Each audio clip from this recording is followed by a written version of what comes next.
I would like to say hello, good day to everyone who is listening to my presentation. My name is Katja Globevnik and I'm a clinician in field of speech and language pathology from Slovenia. I'm working on the Center for Hearing and Speech Maribor, and for the last 10 years my favorite population to work with were deaf and hard of hearing children. I also do pure tone audiometry, so while doing this pure tone audiometry, I was recognizing lots of children with mild to severe conductive hearing loss who had also language difficulties and history of repeated middle ear inflammation or hearing fluctuation.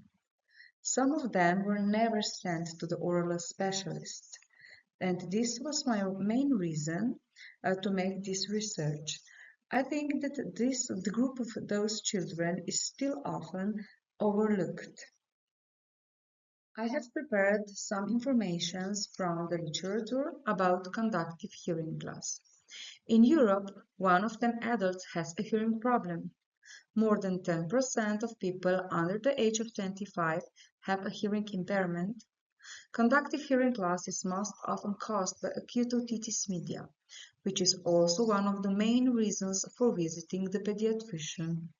Between 76 and 95% of all children have one episode of otitis media by the age of 6. Now I would like to talk about hearing fluctuation. During implementation of the middle ear and conductive hearing loss, a person can hear speech poorly.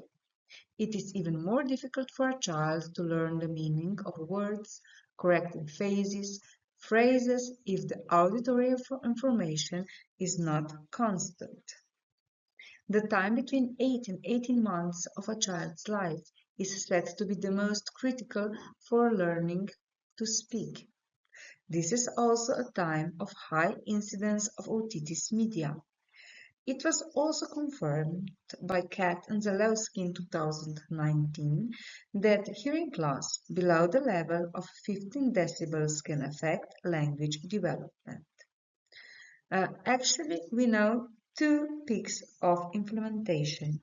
One, as I said, is between 8 and 18 months, or better, we can say between 6 and 24 months of age, and the other one is between 5 and 6 years old.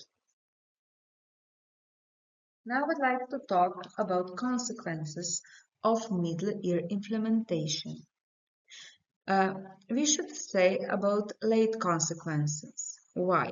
When inflammation is gone, there is still a fusion in the middle ear. And of course, there can be a hearing loss, which can last for several months. So, what is going on?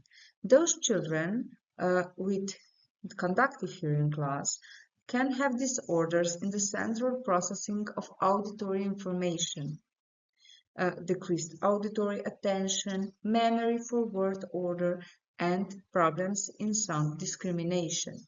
They can also have difficulties pronouncing all sounds correctly, especially consonants. They have problems following the sequence of instructions and memorizing them. Difficulties and replacing the first sound, and the difficulties in a noise listening. They also have inadequate perception of the sound at the end of the word. When listening, they detect a vowel that is not in the word and confuses similar sounds. They have an inadequate auditory picture and the development of auditory system. They have troubles in speech decoding and the difficulties in the organization of auditory stimuli and their integration. So as I said, in my clinical work, I was noticing a lot of children with those consequences, which were related to the conductive hearing loss or hearing fluctuation. That's why I have decided to make a research. My research was going on from March till August 2021. I have included 206 children who were aged 4 years 4 months to 5 years 6 months. There were 101 girls and 105 boys. All the children were examined and went through preventive speech therapy examination of 5-year-olds. It happened in the different health centers in Lenart, Maribor, Ormož, Ptuj and Murska Sobota, and also during speech therapy treatment at the Center of Hearing and Speech, Maribor. In Slovenia, all 5-year-olds are examined on that test. On that test, we checked different fields of language development, like articulation, phonology, language, pragmatic, voice, and fluency. As I have said before, most of the children with hearing fluctuations have problems on phonology, so I have added some more tasks to examine this field even more in detail. At the time of examination, 60 children were already included in regular speech therapy treatment. Now I would like to share with you some of information from the medical history of those children. 112 children, which is 55%, suffered at least one otitis media, of which 52 children had one episode, 32 children 2 episodes, 7 children 3 episodes, and 20 children more than 3 episodes. 40% of parents had the feeling that their child's hearing was getting worse when he was recovering from otitis media and colds. Oral examination was performed only in 52 cases, and hearing loss was confirmed in 11 cases. I have made my experimental and control group. I have included in experimental group all the children with at least one episode of otitis media. All the others were in my control group. Now I would like to share you my results. Here you can see comparison of the presence of difficulties in different speech and language areas. So as you can see on the screen, children from the experimental group had more often difficulties on the level of phonology, language, and pragmatic skills. The examination of phonology shows that children with otitis media have problems in all tasks included. So we have word synthesis, sentence repetition, word repetition, indifferentiation of similar sounds. The biggest difference was found in the auditory discrimination of similar sounds. Children who have recovered from otitis media have problems in auditory discrimination 10.4% more often than children who had no history of implementation. Statistical analysis confirmed that substitution of auditory similar sounds is related to the otitis media.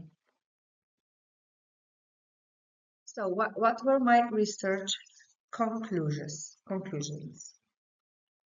I can say that children with history of otitis media often have difficulties on level of phonology, language, and pragmatic. The biggest difference, as I said before, between experimental and control group was in auditory discrimination of similar sounds. Second, the examination on phonology shows that children who've recovered from otitis media have more problems in all tasks that were included in examination. We talk about 10.4% more children than in control group. The third, the presence of problems in the field of phonology is related to the parent's perception that the child's hearing was worse when he was recovering from an otitis media or a cold. Speech and language therapy treatment is also in hearing fluctuations, so very important. We have two approaches that were recognized as very good for children with hearing fluctuations.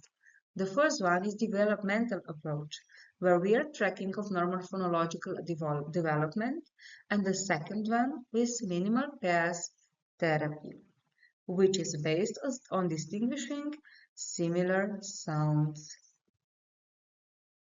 So, I would like to say that consequences of hearing fluctuations are present in social and in academical field. Some of the children with hearing fluctuations may develop negative self-image. Those children have more difficulties to cooperate in a group. They are more often socially less mature than their peers. They also have difficulties in literacy and short-term concentration and distracted attention.